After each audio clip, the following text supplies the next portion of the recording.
নমস্কার, 24 ঘন্টায় আপনাদের সকলকে স্বাগত। এই মুহূর্তে গরমে ত্রাহি ত্রাহি রব উঠেছে প্রত্যেকটা জায়গায়।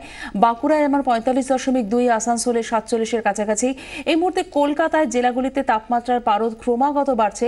কলকাতায় এই মুহূর্তে ঠিক কি পরিস্থিতি এবং কতদিন এরকম পরিস্থিতি থাকবে আমরা জানবো। আমাদের সঙ্গে রয়েছেন আমাদের প্রতিনিধি শর্মিষ্ঠা মুখার্জি। শর্মিষ্ঠা, যেভাবে কলকাতায় তাপমাত্রা এবং দাবদাহ বাড়ছে, এই পরিস্থিতি কতদিন স্থায়ী হবে, কি বলছে আলিপুর আবহাওয়া দফতর?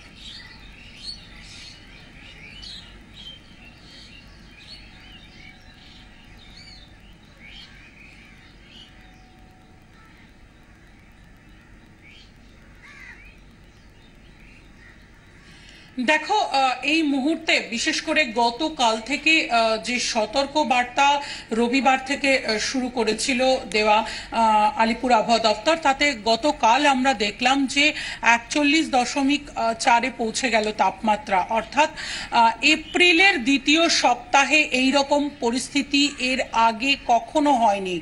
এর আগের যা রেকর্ড সেটা আমরা জানি, একেবারে সর্বকালীন রেকর্ড 54 সালের 25শে এপ্রিল ছিল 43.3, এবং তারপরে দুটো সময় অর্থাৎ 14 41 গিয়েছিল, কিন্তু 41.4 এই প্রথম। অর্থাৎ সেই জায়গা থেকে বলা যায় যে একেবারে অসহ্য পরিস্থিতি, এবং এই পরিস্থিতি আগামী 15 তারিখ পর্যন্ত যেটা বাড়ানো হলো। আমরা দেখলাম গতকাল আবহাওয়া দফতরের তরফে তাদের যে সতর্কতা ছিল সেটাকে আরও এক্সটেন্ড করা হলো, এবং 15 তারিখ পর্যন্ত কলকাতা সহ দক্ষিণবঙ্গের প্রায় সব জেলাতেই তাপপ্রবাহের পরিস্থিতি চলবে বলে জানানো হয়েছে। সেই সঙ্গে যেটা বলা হয়েছে, গতকাল যেমন শহরে লু বয়েছে, এবং বিশেষ করে বাঁকুড়া, পশ্চিম মেদিনীপুর, বীরভূম এবং বর্ধমান এই জেলাগুলোতে লুয়ের সতর্কতা বিশেষ করে রয়েছে। আমরা জানি কালকে ইলেকশন হয়েছে, সেই জায়গাতে আবহাওয়া দপ্তর আগেই পূর্বাভাস দিয়েছিল, এবং গতকালও যেভাবে প্রত্যেকটা জেলার তাপমাত্রার পারদ স্বাভাবিকের থেকে 6 ডিগ্রি বেশি অর্থাৎ তাপপ্রবাহ চলেছে, সেই জায়গায় দাঁড়িয়ে এখনো পর্যন্ত কিন্তু কোনো রকম বৃষ্টি সম্ভাবনা বা আসার কথা শোনাতে পারছে না আলিপুর আবহাওয়া দফতর।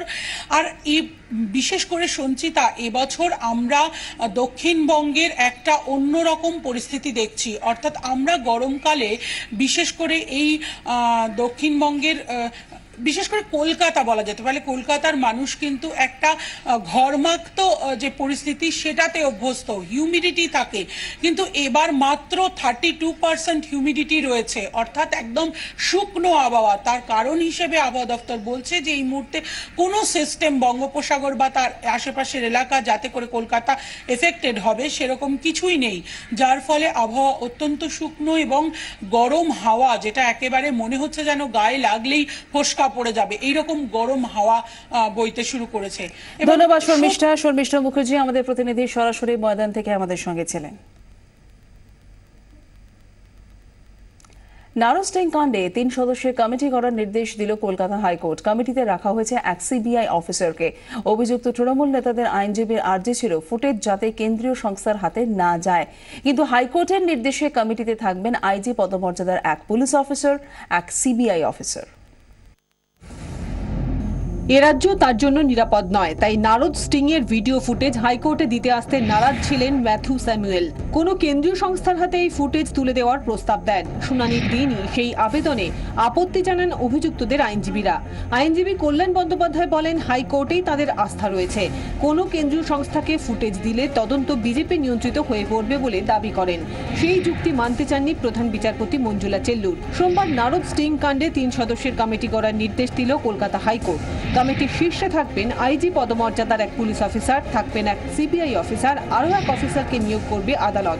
তারা দিল্লি গিয়ে ম্যাথু স্যামুয়েলের সঙ্গে দেখা করবেন, সংগ্রহ করবেন নারদ স্টিং সংক্রান্ত ভিডিও। তবে কমিটিতে থাকা অফিসারদের পরিচয় গোপন রাখা হবে। কবে তারা দিল্লি রওনা হবেন গোপন রাখা হবে সেই তথ্য। ভিডিও ফুটেজ সংগ্রহ করার পর তা কার হেফাজতে থাকবে সে ব্যাপারে পরে সিদ্ধান্ত নেবে আদালত। ডিজিপি ওয়েস্ট বেঙ্গল ঠিক করবেন একজন আইজি র্যাঙ্কের অফিসার, এবং আপনার ডিআইজি সিবিআই ইস্টার্ন রিজিয়ন উনি একজন নমিনেট করবেন একজন আইজি র্যাঙ্কের অফিসার সিবিআইয়ের, এবং হাইকোর্টের রেজিস্ট্রার অরিজিনাল সাইট এই তিনজনের একটা টিম কবে যাবে এবং কখন যাবে সেটা হচ্ছে গোপন থাকবে। ভিডিও ফুটেজ সংগ্রহের ব্যাপারে সিবিআই অফিসারকে যুক্ত করা হয়েছে। আদালত তাঁদের আর্জি মেনে নিয়েছেন বলেই দাবি অভিযুক্তদের আইনজীবী। And they will simply collect the video footage as well as also the device.